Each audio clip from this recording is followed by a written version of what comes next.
you might be driven by a fear of failure quite as much as a desire for success. Indeed, your conception of failure might not be too far removed from the average person's idea of success. So high have you already flown. Ultimately, we all have to decide for ourselves what constitutes failure. But the world is quite eager to give you a set of criteria if you let it. So I think it fair to say that by any conventional measure, a mere 7 years after my graduation day, I had failed on an epic scale.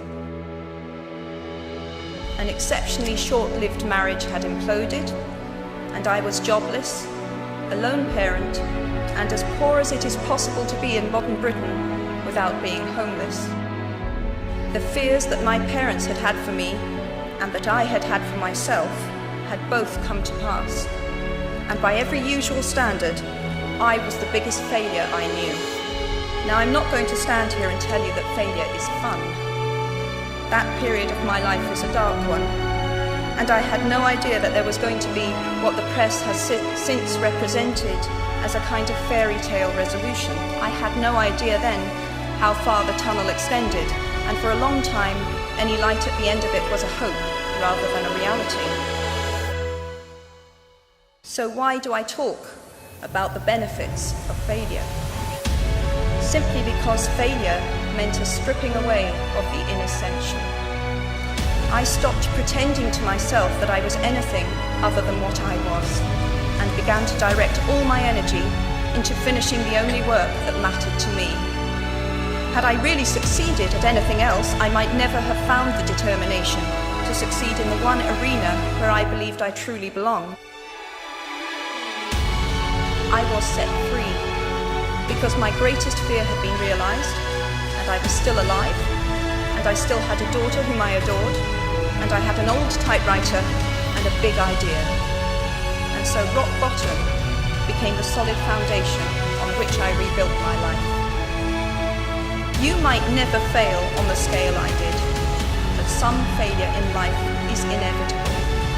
It is impossible to live without failing at something, unless you live so cautiously that you might as well not have lived at all, in which case you fail by default. Failure gave me an inner security that I had never attained by passing examinations. Failure taught me things about myself that I could have learned no other way. I discovered that I had a strong will, and more discipline than I had suspected. I also found out that I had friends whose value was truly above the price of rubies. The knowledge that you have emerged wiser and stronger from setbacks means that you are, ever after, secure in your ability to survive. You will never truly know yourself or the strength of your relationships until both have been tested by adversity.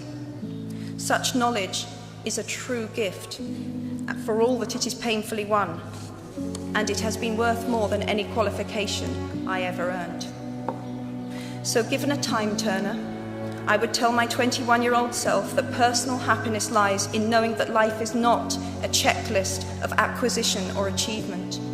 Your qualifications, your CV, are not your life, though you will meet many people of my age and older who confuse the two. Life is difficult and complicated and beyond anyone's total control, and the humility to know that will enable you to survive its vicissitudes.